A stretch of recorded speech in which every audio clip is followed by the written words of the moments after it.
चरणों में हम आए हैं, ये जीवन अपना लाए हैं। तेरे चरणों में हम आए हैं, ये जीवन अपना लाए हैं। आशीष दो हे परम पिता, आशीष दो प्रभु क्रिस्ता, आशीष दो पवन आत्मा। तेरे चरणों में हम आए हैं, ये जीवन अपना लाए हैं। अर्चन करने, अर्चना करने, वंदना करने हम आए हैं। पूजन करने, अर्चना करने, वंदना करने हम आए हैं। आशीष दो हे परम पिता, आशीष दो प्रभु क्रिस्ता, आशीष दो पवन आत्मा। तेरे चरणों में हम आए हैं, ये जीवन अपना लाए हैं। तेरे चरणों में हम आए हैं, ये जीवन अपना लाए हैं। प्रभु कहते हैं, जब मैं तुम्हारे बीच अपनी पवित्रता प्रमाणित करूंगा तो तुम्हें देश विदेश से एकत्र करूंगा। मैं तुम लोगों पर पवित्र जल छिड़क कर तुम्हें सारे कलंक से शुद्ध कर दूंगा। मैं तुम्हें एक नया आत्मा प्रदान करूंगा। पिता और पुत्र और पवित्र आत्मा के नाम पर।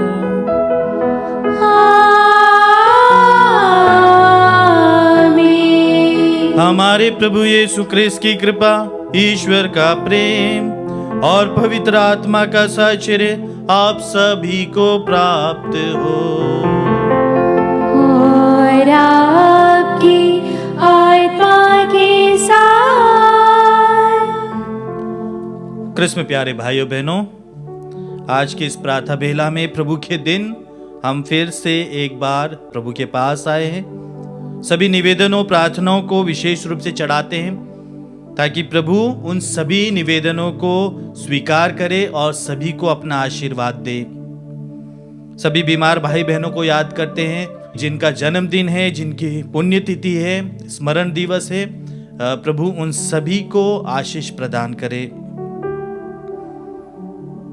सभी प्रार्थनाओं को प्रभु के चरणों पर रखते हुए हमारी सभी गलतियों कमजोरियों पर पश्चाताप करते हुए प्रभु से क्षमा मांगते हुए कहे, हे भाइयों बहनों, मैं सर्वशक्तिमान ईश्वर और आप लोगों के सामने स्वीकार करती हूँ कि मैंने मन, वचन और कर्म से तथा अपना कर्तव्य पूरा न करने से, अपने कसूर से,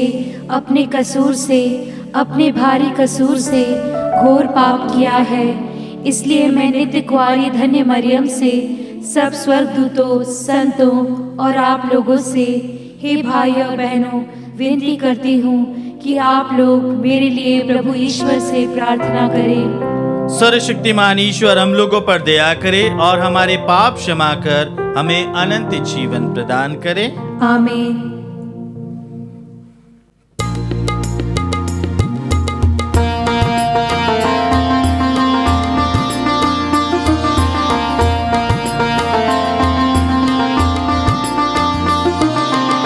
प्रभुवर हम पर दया करो, दया करो प्रभु, दया करो।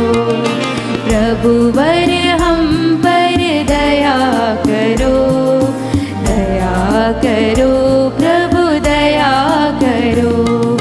हम है पापी द्वार खड़े हैं, दूर कर दो पाप हमारे, दूर कर दो पाप हमारे।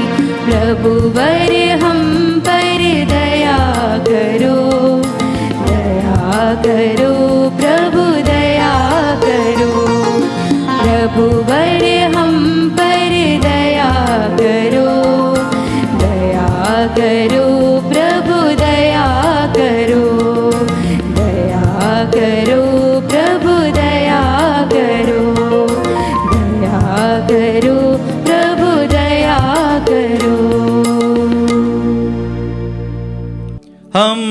प्रार्थना करें। हे ईश्वर, तू सारी दया तथा समस्त कल्याण का स्रोत है। तूने उपवास, प्रार्थना और भिक्षा दान को हमारे पापों की औषधि ठहराया है। हमारी दुर्गति पर दया दृष्टि डाल कि जो लोग दोषी अंतकरण के कारण झुके हैं उन्हें तेरी दया ऊपर उठाए रहे।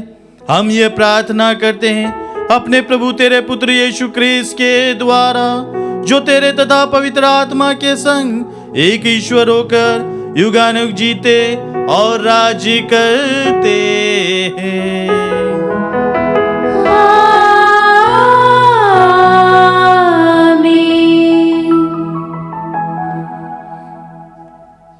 सर्वशक्तिमान प्रभु, आप दोनों की जीवा कंठ को शुद्ध करें ताकि आप योग्य रीति से ईश वचन की घोषणा कर सके।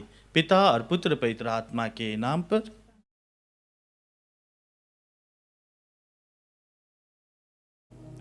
पहला पाठ निर्गमन ग्रंथ अध्याय 20 पद संख्याएं 1 से 17। ईश्वर ने सिनाई पर्वत पर मूसा से यह सब कहा, मैं प्रभु तुम्हारा ईश्वर हूँ। मैंने तुमको मिस्र देश से गुलामी के घर से निकाल लिया है। मेरे सिवाय तुम्हारा कोई ईश्वर नहीं होगा। अपने लिए कोई देव मूर्ति मत बनाओ। ऊपर आकाश में या नीचे पृथ्वी तल पर या पृथ्वी के नीचे के जल में रहने वाले किसी भी प्राणी अथवा वस्तु का चित्र मत बनाओ। उन मूर्तियों को दंडवत करके उनकी पूजा मत करो, क्योंकि मैं प्रभु तुम्हारा ईश्वर ऐसी बातें सहन नहीं करता। जो मुझसे बैर करते हैं, मैं तीसरी और चौथी पीढ़ी तक उनकी संतति को उनके अपराधों का दंड देता हूँ। जो मुझे प्यार करते हैं और मेरी आज्ञाओं का पालन करते हैं, मैं 1000 पीढ़ियों तक उन पर दया करता हूँ। प्रभु अपने ईश्वर का नाम व्यर्थ मत लो, क्योंकि जो व्यर्थ ही प्रभु का नाम लेता है, प्रभु उसे अवश्य दंडित करेगा। विश्राम दिवस को पवित्र मानने का ध्यान रखो। तुम 6 दिनों तक परिश्रम करते रहो और अपना सब काम करो, परंतु 7वां दिन तुम्हारे प्रभु ईश्वर के आदर में विश्राम का दिन है। उस दिन ना तो कोई काम करो, ना तुम्हारा पुत्र, ना तुम्हारी पुत्री, ना तुम्हारा नौकर, ना तुम्हारी नौकरानी, ना तुम्हारे चौपाए और ना तुम्हारे शहर में रहने वाला परदेशी। 6 दिनों में प्रभु ने आकाश, पृथ्वी, समुद्र और उनमें जो कुछ भी है यह सब बनाया, और 7वें दिन उसने विश्राम किया। इसलिए प्रभु ने विश्राम दिवस को आशीष दी है और उसे पवित्र ठहराया है।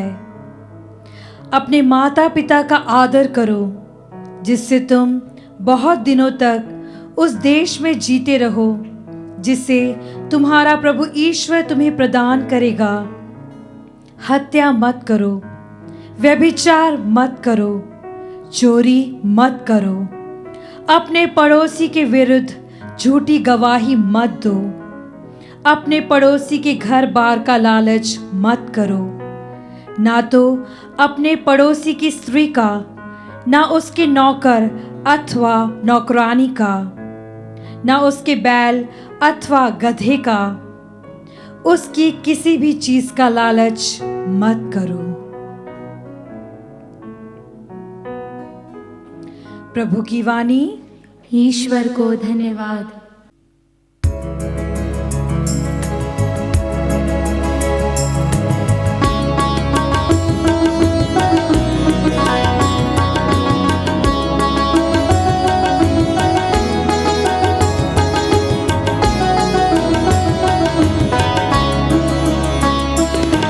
प्रभु का नाम सहारा मेरा,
दूसरा पाठ कुरिन्थियों के नाम संत पौलुस का पहला पत्र, अध्याय 1, वचन संख्या 22 से 25 तक।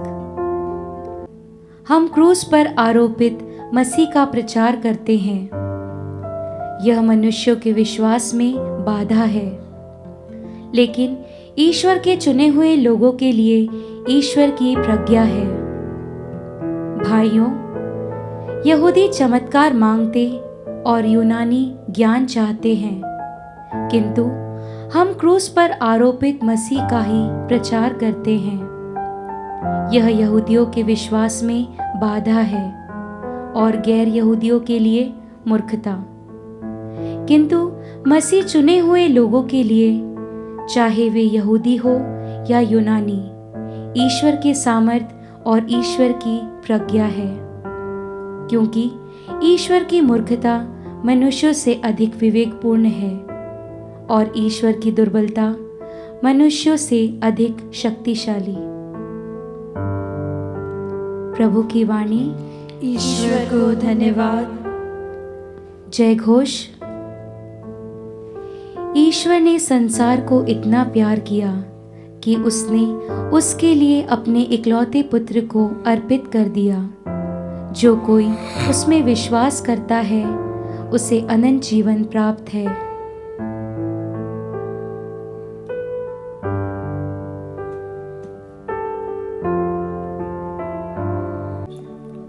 प्रभु आप लोगों के साथ हो और आपकी आत्मा के साथ। संत यूहन्ना के अनुसार पवित्र सुसमाचार। हे प्रभु, तेरी महिमा हो। अध्याय 2 पद संख्याएं 13 से 25 तक। यहूदियों का पास्का पर्व निकट आने पर यीशु यरूशलेम गए। उन्होंने मंदिर में बैल, भेड़े और कबूतर बेचने वालों को तथा अपनी मेजों के सामने बैठे हुए सराफों को देखा। उन्होंने रस्सियों का कोड़ा बनाकर भेड़ों और बैलों सहित सबको मंदिर से बाहर निकाल दिया। सराफों के सिक्के छितरा दिए, उनकी मेजें उलट दी और कबूतर बेचने वालों से कहा, यह सब यहां से हटा ले जाओ, मेरे पिता का घर बाजार मत बनाओ।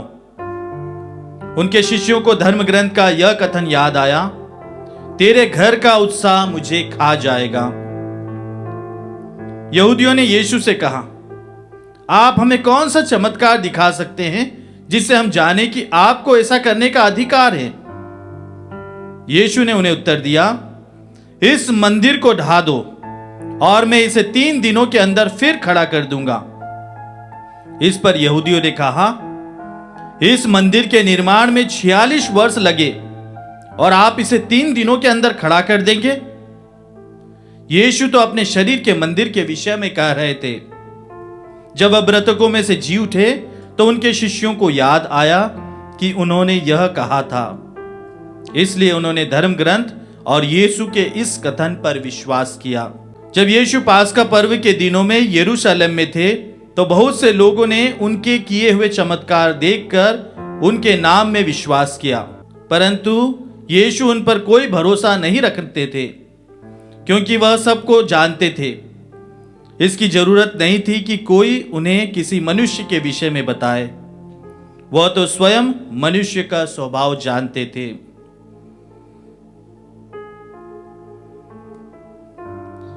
प्रभु का पवित्र सुसमाचार। हे क्रिस्त, तेरी स्तुति हो। क्रिस्त में प्यारे भाइयों बहनों, हमने विगत वर्षों में सुना कि किस प्रकार आतंकवादी दरगाहों में या मंदिरों में शरण लेते हैं और वहां पर उपस्थित शरणार्थियों को, प्रार्थना करने वालों को अगवा कर लेते हैं, बंधक बनाते हैं और सरकार से फिर अपनी अपनी डिमांड रखते हैं और सरकार से यही कहते हैं कि यदि आपने हमारी मांगे नहीं मानी तो इन बेकसूर लोगों को मार दिया जाएगा। बहुत बार सरकार उनकी बात मानती है या फिर अलग अलग आर्मी के लोगों को भेजकर वहां पर उनका खात्मा करती है। और बहुत सारे नेता लोग, धार्मिक नेता, राजनीतिक नेता इस बात की निंदा करते हैं। यही कहते हैं कि ऐसा नहीं होना चाहिए। क्यों? क्योंकि मंदिर, दरगाह, चर्च, गुरुद्वारा ये सब प्रार्थना घर है, आराधना की जगह है, जहां पर सभी धर्म के लोग जाते हैं और उस ईश्वर की उपासना और आराधना करते हैं। ठीक इसी प्रकार की बात 2000 वर्ष पूर्व यरूशलेम मंदिर में हो रही थी। और जब प्रभु यीशु क्रिस्त वहां पर जाके देखते हैं कि किस प्रकार यरूशलेम मंदिर, जो कि यहूदियों के लिए पवित्र स्थान था, आराधना का स्थल था, वहां पर वे सब उस मंदिर को बाजार बना दिए थे। मंदिर के अंदर व्यापार चल रहा था और इसलिए प्रभु नाराज होते हैं। पूरे वचनों में देखते हैं कि प्रभु सबसे ज्यादा नाराज यहीं पर हुए थे और इतने नाराज कि वह स्वयं कोड़ा बनाकर लोगों को और उनके जो बेचने वाले, कबूतर बेचने वाले, भेड़ बकरी बेचने वाले, सबको वहां से भगाते हैं, मेजें उलट देते हैं और यही कहते हैं कि तुमने मेरे पिता के घर को बाजार बना दिया। प्रभु दो कारण से वहां पर नाराज हुए थे। पहला कि जो ईश्वर का घर था, जो आराधना, स्तुति और महिमा का घर होना चाहिए था, उसे लोगों ने व्यापार का बाजार बना दिया था। दूसरा कारण प्रभु इसलिए नाराज हुए क्योंकि वहां पर जो आराधना के लिए आते थे, गरीब और निम्न वर्ग के लोग, उनका शोषण किया जाता था और इसलिए ये दो कारणों से प्रभु यीशु क्रिस्त नाराज होते हैं। उस समय यरूशलेम में प्रथा थी कि जो दूर दराज के यहूदी लोग थे, दूसरे लोग थे, वे वहां पर आते थे और यरूशलेम मंदिर में प्रभु की आराधना, उपासना करते थे और काफी दूर से आते थे। इसलिए उनके साथ जो बलि चढ़ाने के लिए और जो भी भेंट की वस्तुएं वह नहीं ला पाते थे और इसलिए उन्हें मंदिर के बाहर या मंदिर के अंदर से खरीदना पड़ता था और जो व्यापारी लोग दुगने तिगुने दाम में उन्हें देते थे।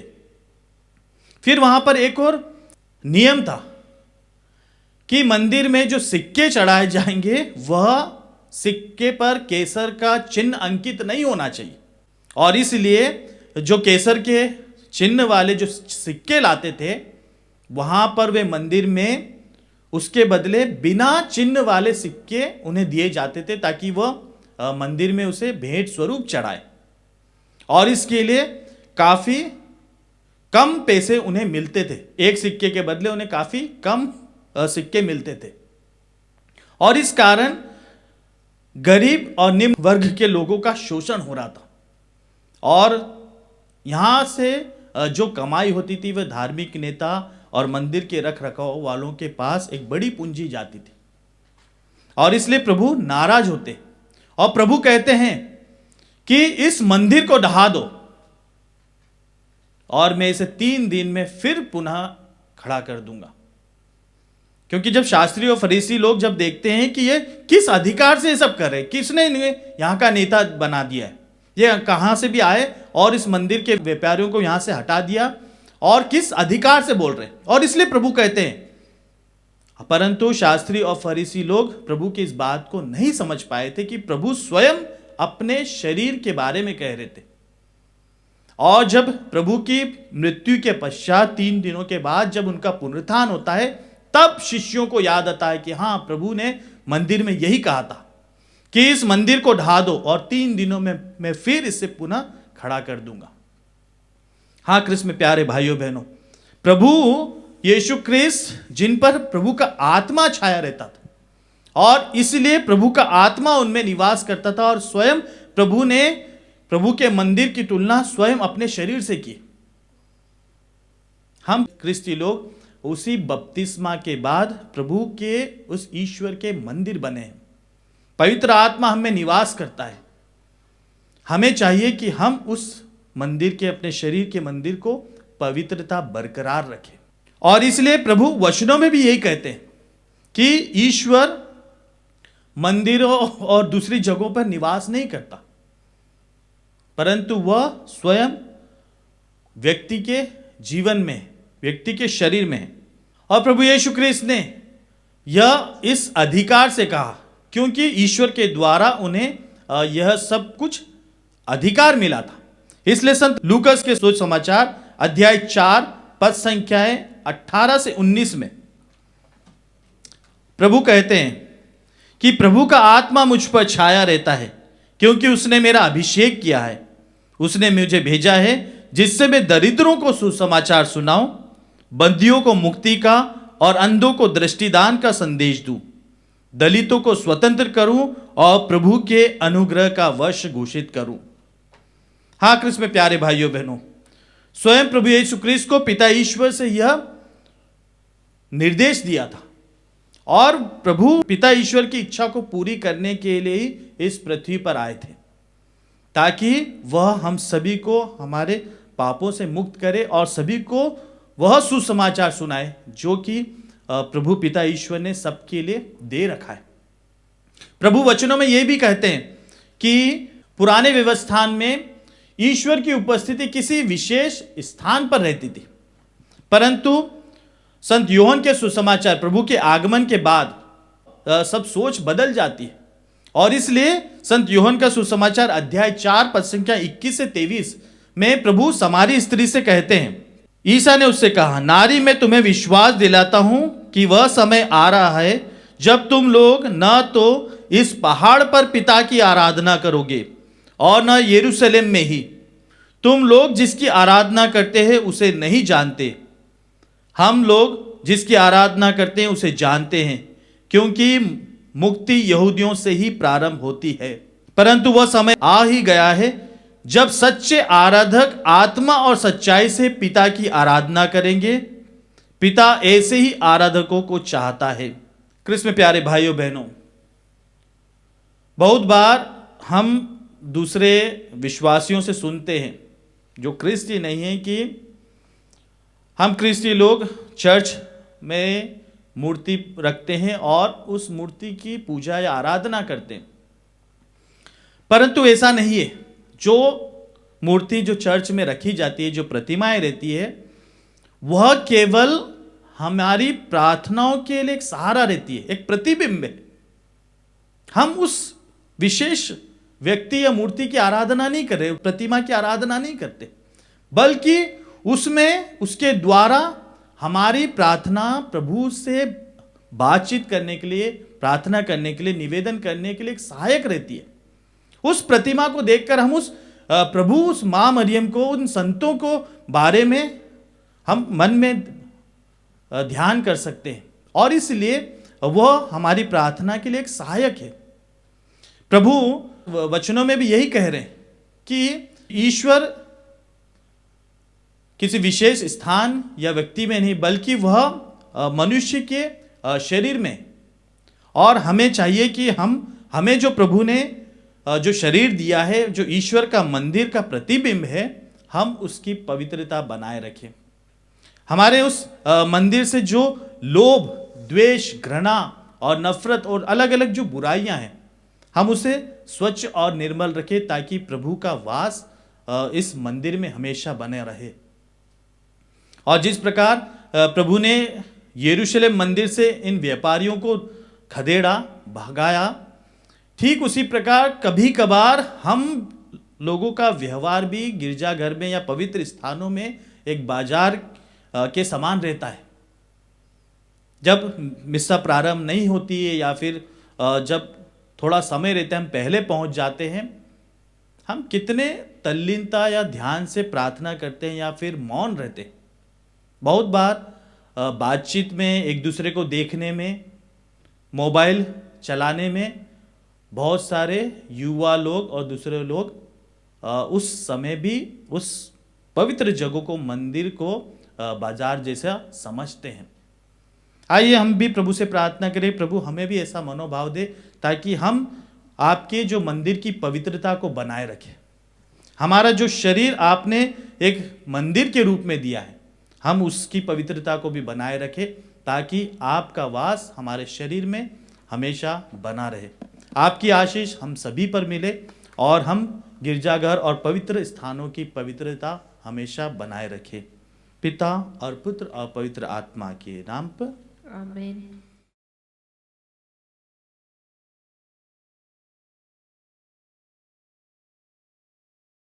आइए हम सभी एक साथ मिलकर अपने विश्वास की घोषणा करें। मैं सर्वशक्तिमान पिता, स्वर्ग और पृथ्वी, सब दृश्य और अदृश्य वस्तुओं के सृष्टिकर्ता एक ही ईश्वर में विश्वास करती हूँ। मैं ईश्वर के इकलौते पुत्र एक ही प्रभु यीशु क्रिस्त में विश्वास करती हूँ, जो सभी युगों के पहले पिता से उत्पन्न है।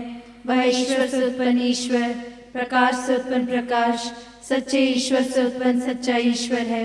वह बनाया हुआ नहीं बल्कि उत्पन्न हुआ है। वह पिता के साथ एक तत्व है, उसी के द्वारा सब कुछ सृष्टि हुआ। वह हम मनुष्यों के लिए और हमारी मुक्ति के लिए स्वर्ग से उतरा और पवित्र आत्मा के द्वारा कुंवारी मरियम से देह धारण कर मनुष्य बना। उसने पोंतियुस पिलातुस के समय दुख भोगा। वह हमारे लिए क्रूस पर ठोका गया। वह मर गया और दफनाया गया और धर्म ग्रंथ के अनुसार तीसरे दिन फिर से जी उठा। वह स्वर्ग में आरोहित हुआ और पिता के दाहिने विराजमान है। वह जीवितों और मृतकों का न्याय करने महिमा के साथ फिर आएगा और उसके राज्य का कभी अंत नहीं होगा। मैं पवित्र आत्मा में विश्वास करती हूँ। वह प्रभु और जीवन दाता है। वह पिता और पुत्र से प्रस्तुत होता है। पिता और पुत्र के साथ उसकी आराधना और महिमा होती है। वह नबियों के मुख से बोला है। मैं एक पवित्र कैथोलिक तथा प्रेरित कलीसिया में विश्वास करती हूँ। मैं पापों की क्षमा के लिए एक ही बपतिस्मा स्वीकार करती हूँ और मृतकों के पुनरुत्थान तथा अनंत जीवन की बाट जोहती हूँ। आमीन। प्रिय भाई और बहनों, ईश्वर की 10 आज्ञाएं हमारी भलाई के लिए ही है। इन आज्ञाओं का सही ढंग से पालन करते हुए हम ईश्वर की और अपने पड़ोसियों की सच्ची सेवा कर सकते हैं, अपने जीवन के लक्ष्य को प्राप्त कर सकते हैं। हम अपनी सब आवश्यकताओं को पिता ईश्वर के समक्ष रखकर उनसे प्रार्थना करें और कहे, हे पिता हमारी प्रार्थना सुन। हे पिता हमारी प्रार्थना सुन। हम अपने संत पिता, सभी धर्माध्यक्षों, पुरोहितों और धर्म संधियों के लिए प्रार्थना करें कि वे कलीसिया के मार्गदर्शक होने के नाते अपने पवित्र जीवन के उदाहरण द्वारा सभी विश्वासियों को जीवन के सही मार्ग पर ले चले। इसके लिए हम पिता ईश्वर से प्रार्थना करें, हे पिता हमारी प्रार्थना सुन। हम दुनिया के सभी लोगों के लिए प्रार्थना करें कि वे ईश्वर को सर्वशक्तिमान और सबके सृष्टिकर्ता के रूप में स्वीकार करें और यह जाने कि ईश्वर सबको प्यार करता और सबकी भलाई चाहता है। इसके लिए हम पिता ईश्वर से प्रार्थना करें, हे पिता हमारी प्रार्थना सुन। हम सभी क्रिस्तीय विश्वासियों के लिए प्रार्थना करें कि वे ईश्वर को अपने भले तथा दयालु पिता और यीशु को अपने प्रभु और उद्धारकर्ता के रूप में स्वीकार करें। इसके लिए हम पिता ईश्वर से प्रार्थना करें, हे पिता हमारी प्रार्थना सुन। ईश्वर की 10 आज्ञाएं सर्वोत्तम एवं लाभप्रद हैं। उनका सही पालन कर हम पिता ईश्वर और अपने पड़ोसियों को जान सके और एक दूसरे का आदर व सम्मान कर सके। इसके लिए हम पिता ईश्वर से प्रार्थना करें, हे पिता हमारी प्रार्थना सुन। हम इस पवित्र यूक्रिस्तीय समारोह में उपस्थित अपने सभी विश्वासी भाई बहनों के लिए प्रार्थना करें कि चालीसे के इस पुण्य काल में हम धार्मिक क्रियाओं जैसे क्रूस का रास्ता, विनती उपवास, मेल मिलाप संस्कार इत्यादि का कार्यान्वयन कर सके। इसके लिए हम पिता ईश्वर से प्रार्थना करें, हे पिता हमारी प्रार्थना सुन।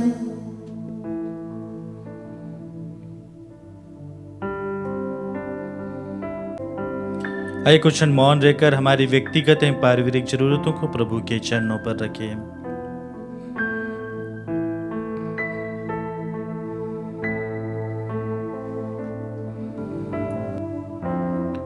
हे स्वर्गीय पिता ईश्वर, अपने पुत्र यीशु को हमें उपहार के रूप में देने के लिए हम तुझे धन्यवाद देते हैं।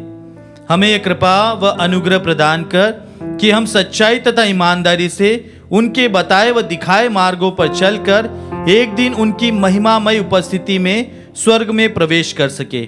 हम ये प्रार्थना करते हैं उन्हीं हमारे प्रभु क्रिस्त के द्वारा, आमीन।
प्रभु सुन लो, स्वीकार लो भगवन।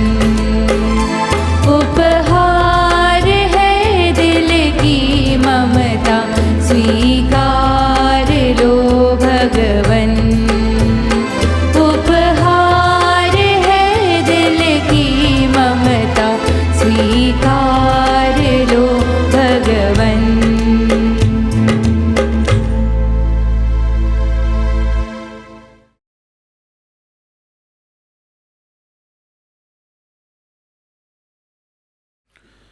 भाई बहनों, प्रार्थना कीजिए कि सर्वशक्तिमान पिता ईश्वर मेरा और आप लोगों का यह बलिदान स्वीकार करे। प्रभु अपने नाम की स्तुति तथा महिमा के लिए और हमारे तथा अपने समस्त पवित्र कलीसिया के लाभ के लिए आपके हाथों से बलिदान स्वीकार करें। हे प्रभु, हम पाप क्षमा के लिए तुझसे याचना करते हैं। इस बलिदान से प्रसन्न होकर हमें यह वर दे कि हम अपने भाई बहनों के अपराध क्षमा करें, हमारे प्रभु क्रिस्त के द्वारा। आमीन। प्रभु आप लोगों के साथ हो और आपकी आत्मा के साथ। प्रभु में मन लगाइए। हम प्रभु में मन लगाए हुए हैं। हम अपने प्रभु ईश्वर को धन्यवाद दे। यह उचित और न्याय संगत है। हे प्रभु पवित्र पिता, सर्वशक्तिमान और शाश्वत ईश्वर, यह वास्तव में उचित और न्याय संगत है, हमारा कर्तव्य तथा कल्याणी कि हम सदा सर्वत्र तुझे धन्यवाद दे। तूने अपने पुत्र पुत्रियों को हृदय परिवर्तन और शुद्धिकरण के लिए एक पवित्र अवधि प्रदान की है, ताकि संसार की भ्रांतियों से मुक्त होकर वे अस्थायी वस्तुओं का इस भांति उपयोग करे कि चिरस्थायी वस्तुओं के प्रति अनुरक्त रहे। इसलिए हम समझदूत और संतों के साथ मिलकर तेरी स्तुति करते हुए निरंतर एक स्वर से गाते हैं।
उसका करे हम पूजन, उसका करे हम पूजन।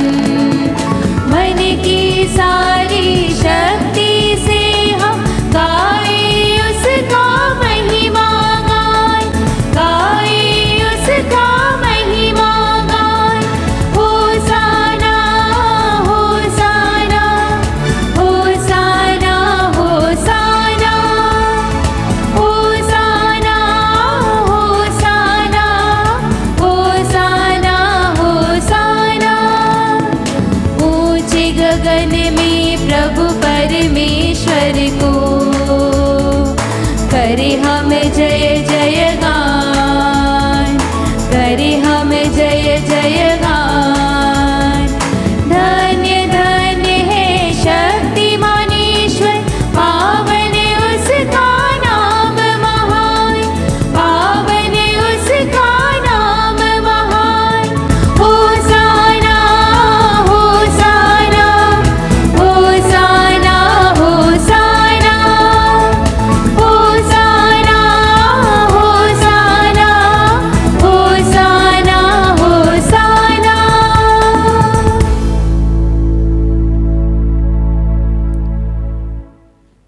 हे प्रभु, तू वास्तव में पवित्र है, सारी पवित्रता का स्रोत है। हम तुझसे प्रार्थना करते हैं, तू इन उपहारों को अपने आत्मा के संस्पर्श से पवित्र कर दे, कि हमारे प्रभु यीशु ख्रिस्त के शरीर तथा रक्त बन जाए।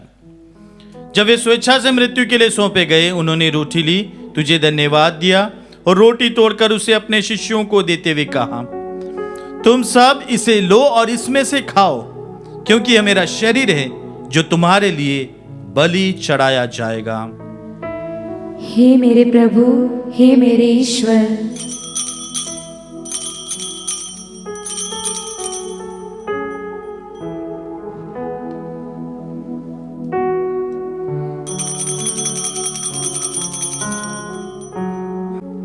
इसी भांति भोजन के बाद उन्होंने कटोरा लिया, तुझे धन्यवाद दिया और उसे अपने शिष्यों को देते हुए कहा, तुम सब इसे लो और इसमें से पियो, क्योंकि ये मेरे रक्त का कटोरा है, नवीन और अनंत व्यवस्थान का रक्त, जो तुम्हारे और बहुतों की पापों की क्षमा के लिए बहाया जाएगा।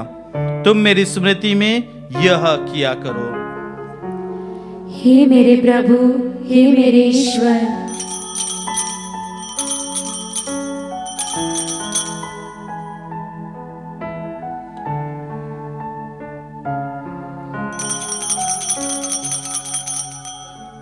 विश्वास का रहस्य।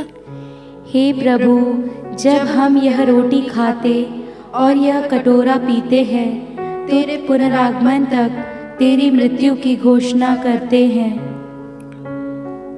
इसलिए हे प्रभु, हम ख्रीस्त की मृत्यु और पुनरुत्थान की स्मृति में तुझे जीवन की रोटी और मुक्ति का कटोरा चढ़ाते हैं।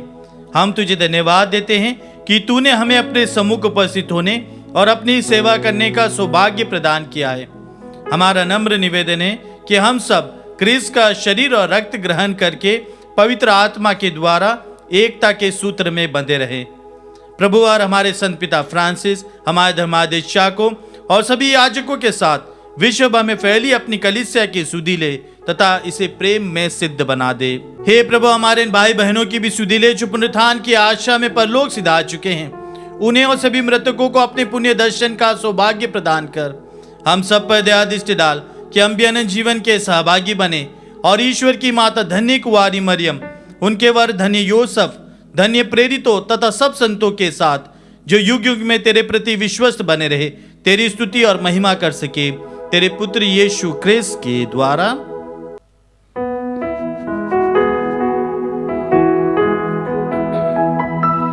इन्हीं प्रभु ख्रिस्त के द्वारा,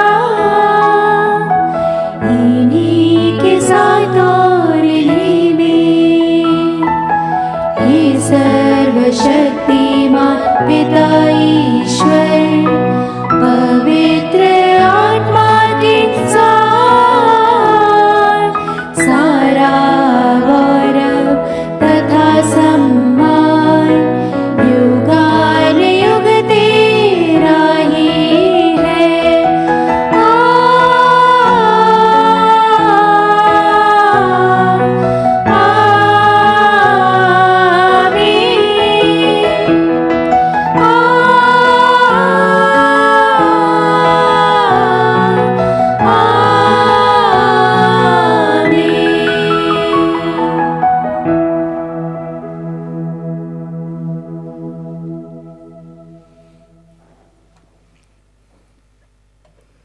मुक्तिदाता के आदेश पर दिव्य शिक्षा से सुदृढ़ होकर हम साहस के साथ प्रेम पूर्वक कहते हैं, हे हमारे पिता जो स्वर्ग में है, तेरा नाम पवित्र माना जाए, तेरा राज्य आए, तेरी इच्छा जैसे स्वर्ग में है वैसे इस पृथ्वी पर भी पूरी हो।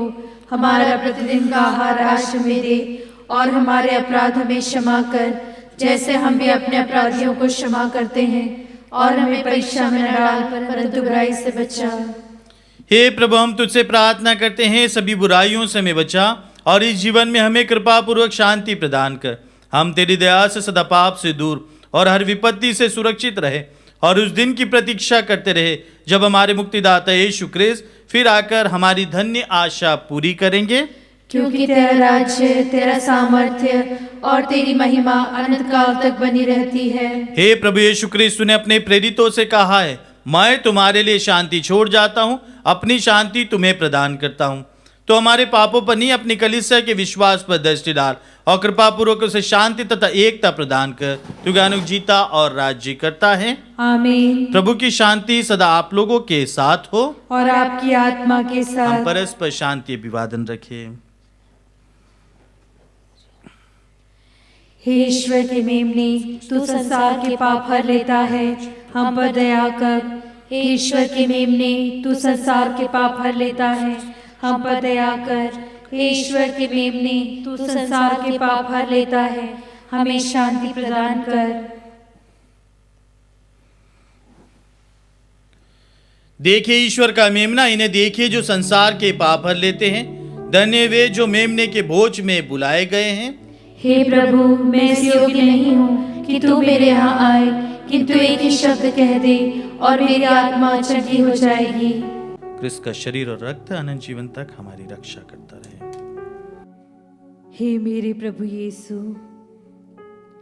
मैं सारे हृदय से विश्वास करती हूँ कि आप पवित्र यूकरिस्त संस्कार में उपस्थित हैं।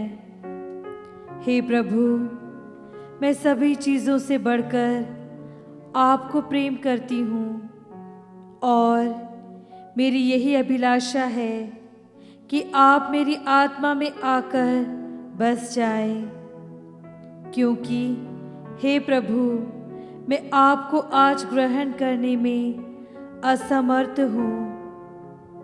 हे प्रभु, आध्यात्मिक रूप से आकर मेरे हृदय में समा जाइए। हे यीशु, मैं आज आप में एक होना चाहती हूँ और आप में समा जाना चाहती हूँ। हे प्रभु, यह कभी न होने पाए कि मैं आपसे कभी अलग हो जाऊं। आमीन।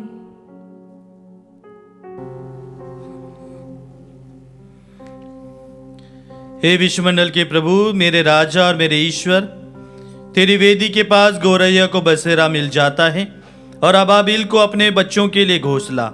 तेरे घर में रहने वाले धन्य हैं, वे निरंतर तेरा स्तुति गान करते हैं।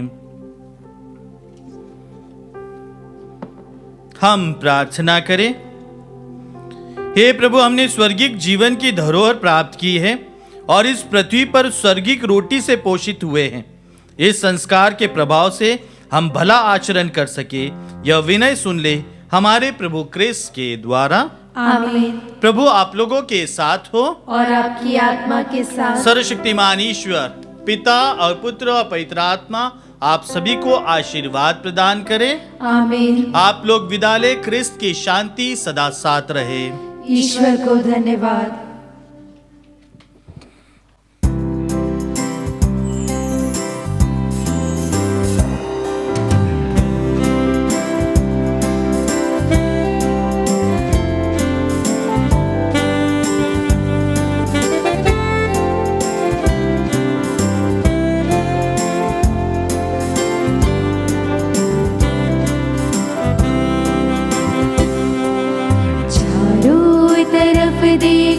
जग में है दुख का अंधेरा, आओ प्रभु के चरणों में, वही है सुख का सवेरा। सहमी हुई दिशाएं आकाश भय से कांपता, सहमी आकाश भय से कांपता, घोर सागर उमड़ता है जब धीरज उनका हाँफता। कैसा है सृष्टि का फेरा, कैसा है सृष्टि का फेरा। चारों तरफ देखो जग में है दुख का अंधेरा,